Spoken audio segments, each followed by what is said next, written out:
talent is the great equalizer of all the things that people are scared of. Don't worry, America, everything will be fine. Talent still matters.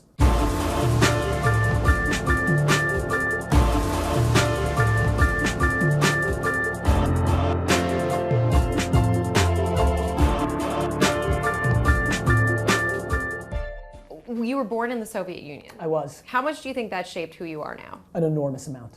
I think being born in a communist country as a purebred capitalist, and then having the great fortune to be able to come to America, and then to be really not wealthy and not have stuff as a kid, to be emotional that my parents bought me 2 Star Wars figures when I was 6, and knowing that that was an enormous deal. To know that when I wanted stuff, my mom was very quick to tell me, go buy it yourself and go earn it. It absolutely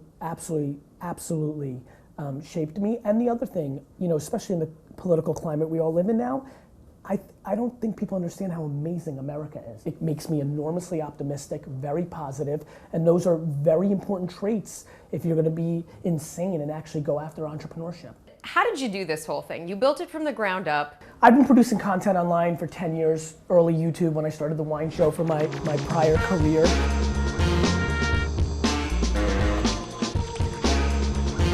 And about 2 or 3 years ago, I wasn't doing the wine show anymore. I was once in a blue moon putting out some content, but it was building up. I'm like, there's an opportunity for me to talk. There's new thoughts in my mind. And we started a show called the Ask Gary V Show. You ask questions, and I answer them. This is the Ask Gary V Show. And then vlogging started taking off on YouTube more and more. And so kind of the marriage of YouTube first-person vlogging and reality TV became the concept behind Daily V, which we started earlier this year, and it's become a very substantial part of the brand building of myself and my agency.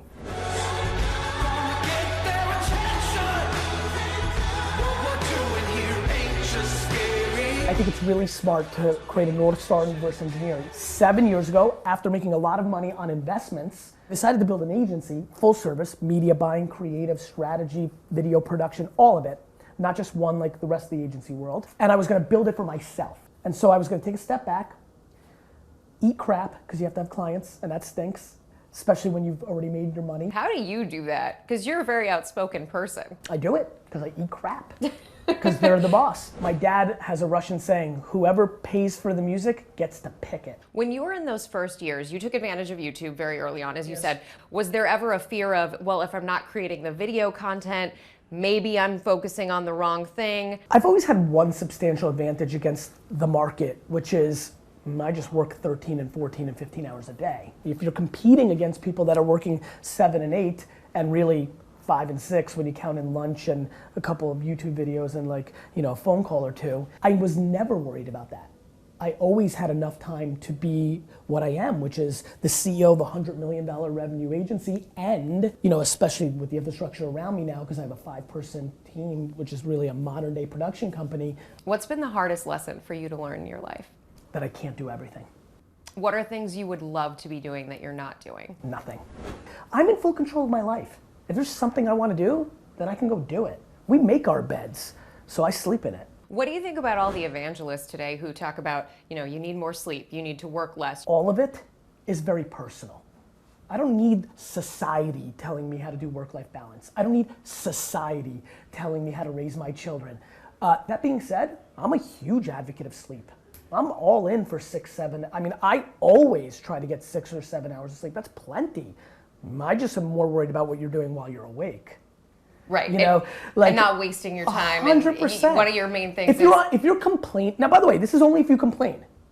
If you don't complain, you can do anything you want. This is for the people saying, I wish I had, or you got lucky, or this is unfair. For those people, if you're on 4 softball teams and watch entire seasons of stuff on Netflix, you can't complain. Do you watch Netflix? I don't.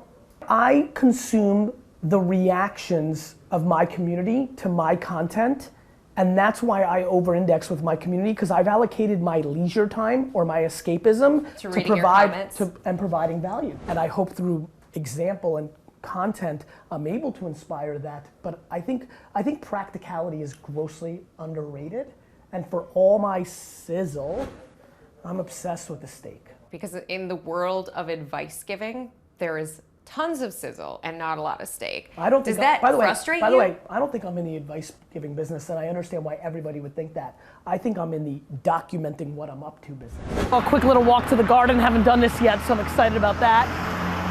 Oh, D-Rock, look at that. They're doing the, what is that, like? What are you pointing at? What do you think it is then that attract people to you? I think they understand genuinely that I have no interest in getting anything out of them. The only thing I want from them is their attention. And in return, I'm willing to give them everything I've got.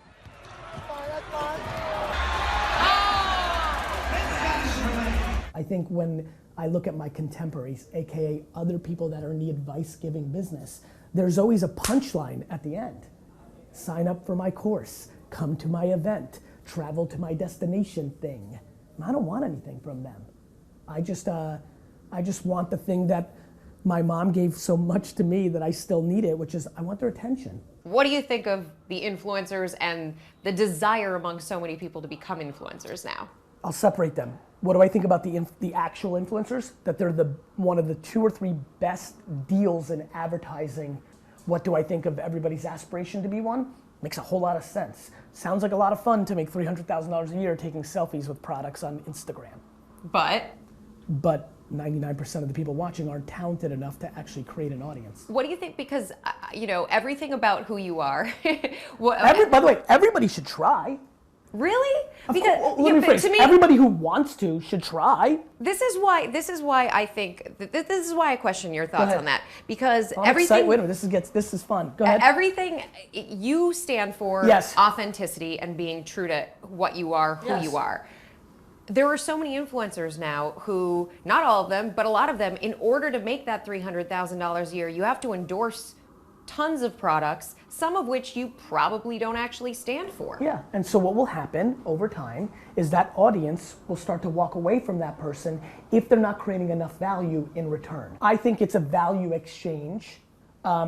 I also think that we're educating our clients of just because she has 4 million followers, when she says buy this, if they don't believe her, you're gonna waste money. And I think as the majority of the market understands, that authentic execution is gonna really matter. That's what you've built your business. Yeah, listen, I have never done a sponsorship deal on my content in 10 years. And I got offered in 2006 to put bottled water on the table of Why didn't you do it then? Because I knew I was gonna make money in a different way, and I didn't wanna lose the exchange. Once you ask for something, you've lost leverage. What was the lowest point for you so far along the way? 4th through 12th grade. Why? Because I wasn't built to go through that horse crap of an education machine that America is for kids that are purebred entrepreneurs. What were some of the experiences you had? Teachers telling me that I would never succeed in life while I was making $3,000 a weekend selling baseball cards and making more money than they were making. For all my bravado and ego, I got really lucky. My parents gave me the right DNA. I have a lot of humility. I didn't need to prove it to those teachers. I didn't need to razz them. I didn't need to stick it to my friends' parents who didn't want their kids hanging out with me because I'd be a bad school influence and I wasn't gonna be a winner. I grew up in an era in the 80s and 90s when education was the only way to win. Like you were gonna be successful if you went to Harvard and then won. There was no conversation around entrepreneurship. When I was a kid, entrepreneur meant you were a loser. What is the worst advice you've received along the way? Almost everything anybody's ever told me. Advice is bad unless it's contextual and you really dig deep. I give very little advice to my employees until I start to really get to know them. And so most people like to give advice without context.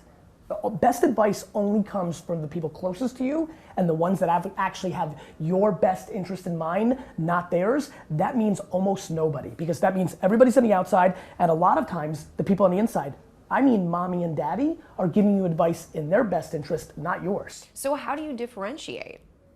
I just don't listen to anybody. Has that come back to hurt you in any way, do you think? I'm sure, but I'll take where I'm at. And I mean in life, not like in business. Like it's so funny how your flaws can end up becoming your strengths. My enormous need for attention has made me give so much more to my audience than I ask in return, because I know that will give me more attention. My sense of self has made me obsess over how many people are gonna show up to my funeral, which then makes me wanna be nice to everybody along the way, because What do you want them to say about you at your funeral? that he What do was you the want them to greatest feel? human being that ever lived. the greatest human being that ever lived, Yeah. that didn't take my advice. Yeah, I mean, I don't think anybody's gonna be there by the time, like at my funeral, nobody's gonna be there that ever tried to give me advice, you know, because there's nobody left. Like, it's unbelievable how visceral I am to advice. Like, nobody even attempts it anymore. For people out there who are feeling stuck, they've been trying over and over again to get what they want that's not working out, what do they do? Something severe, like get a divorce, or stop talking to your dad, or quit your job. I mean it. Well, let me tell you why. Stop talking to your dad sounds like terrible advice until you start realizing the thing that I've come across over the last year or two, which is most people don't do things because they're scared to fail in front of somebody. And then you start unwinding and you realize, my God, they're scared to fail in front of somebody who's within their inner circle, who they love the most, who's holding them down. Poison is bad. It's bad. When is the last time you were afraid? I'm afraid every day. What are you afraid of? The health and well-being of my family. And I mean for real. I'm actually more scared than almost anybody I know. I've never been scared in business. You're neurotic? I'm just genuinely concerned about the health and well-being of my family. What are you afraid of? Them dying. I love them very, very much. I'm being very serious with you. Like, work? Never. Usually I ask people for their best piece of advice to people, but since you're not in the advice giving Yes. business, for people who see Yes. what you've built and they wish to emulate it in some way, what do they do? They have to punt almost everything besides their family and work 24/7, 365 hard as hell.